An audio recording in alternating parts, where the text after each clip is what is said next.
Shabbat Shalom, everyone. As some of you may know, I am not in Alexandria. I moved to New York this week. So just pretend that I am in a small screen in Alexandria next to you guys.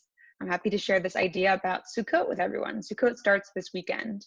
So Sukkot is known as the Festival of Harvest, the Festival of Booths, the Festival of the Tabernacles, a lot of different names.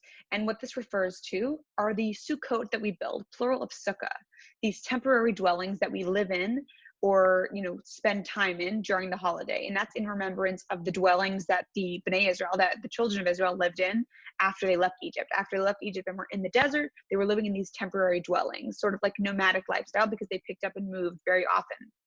So this is what we're talking about, Sukkot. It's interesting. Sukkot is one of the 3 pilgrimage holidays. And what are pilgrimage holidays? I'm adding this in afterwards. Pilgrimage holidays are the times where we make the pilgrimage to Jerusalem, to the temple, to do our big sacrifices. Back in the day, we still call them the Shalosh Regalim, 3 pilgrimage holidays. But if you recognize the word Chag, this is what the Arabic word for Hajj, the pilgrimage, that's what they refer to when they go to Mecca every year, the Hajj. We have Chag, Hajj, Chag, Hajj. Why can't we solve the conflict? We have the same language, don't we? Okay, now return to regularly scheduled programming. 3 pilgrimage holidays being the first, Pesach, Passover, we're celebrating our freedom from Egypt. Shavuot, our celebration of the giving of the Torah. And then Sukkot, celebration of the Feast of the Tabernacles. So Sukkot is interesting because it's specifically about happiness. Doesn't really make sense. So I'll tell you the names of all of the holidays. So like I said, the 3 pilgrimage holidays. So the first one, Pesach, is Zman Cherutenu, the time of our freedom, the time of our liberation. Makes sense. We're being freed from Egypt. Shavuot is Zman Matan Toratenu, which means the time of the giving of our Torah. So that's the time of the giving of the Torah. But Sukkot is Zman Simchatenu, the time of our rejoicing. So how is this one any different? Aren't we supposed to be happy on all holidays? The word for Chag, for holiday, it has a lot of different backgrounds, but it's mostly associated with this idea of rejoicing, of happiness.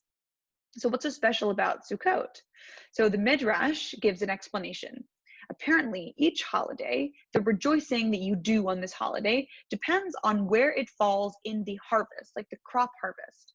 So in Pesach, we're not commanded to rejoice. On Shavuot, we're commanded once to rejoice. But on Sukkot, we are commanded 3 times.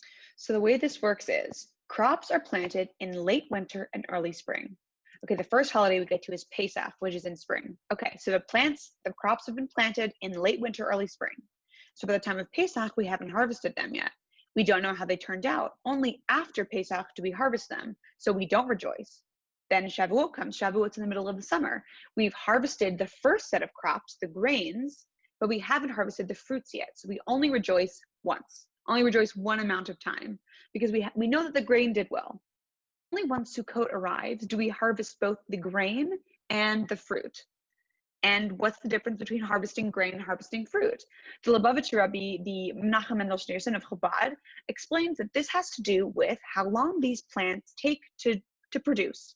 So grains you plant and you harvest and then you do stuff with, you can do it pretty quickly, but fruit takes a lot longer. It may take years to finally see the fruit of the fruit trees. So what does this refer to? This refers to delayed gratification in life.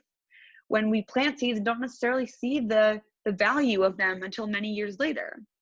And also what we learn is that the best times in our lives, the happiest times in our lives, are when we've waited till we see how everything has turned out, till we put in the work and wait. Those are the happiest times. Sukkot, those are the happiest times. I think as Americans, we're not very good at delayed gratification. I don't mean to go, be down on us, but we are not so great at putting in the work and waiting until we get the results. For example, we say things we don't mean. We say things we don't mean in the moment just so that people stop bothering us. We want the immediate gratification of just leave me alone. We say things like, let's get coffee, or yeah, I'll help you, or we should catch up. And we don't mean them because in the moment, that's the socially acceptable thing to say. And not following through is also socially acceptable. And this grinds my gears. I cannot stand people who don't follow through. And I really tried very hard to always follow through on things that I say, because it makes me absolutely crazy, because what it shows is the inability to wait for delayed gratification. Meaningful relationships only happen when you take the time and you follow through with the things that you say. If you're a real person, then say real things that you mean. My prayer that I always say before I have an interview or presentation or something is, help me say what I mean and mean what I say. We just want to be real, authentic people. We want to be able to give over information, feelings, whatever, that is actually true and genuine. So something to think about in your sukkahs this weekend is, do you say what you mean and do you mean what you say? Because our lives would be so much more meaningful. Our relationships would be so much deeper if we did say what we meant and mean what we say. Shabbat Shalom. I'm so sorry that I can't be there in person, but thank you for listening.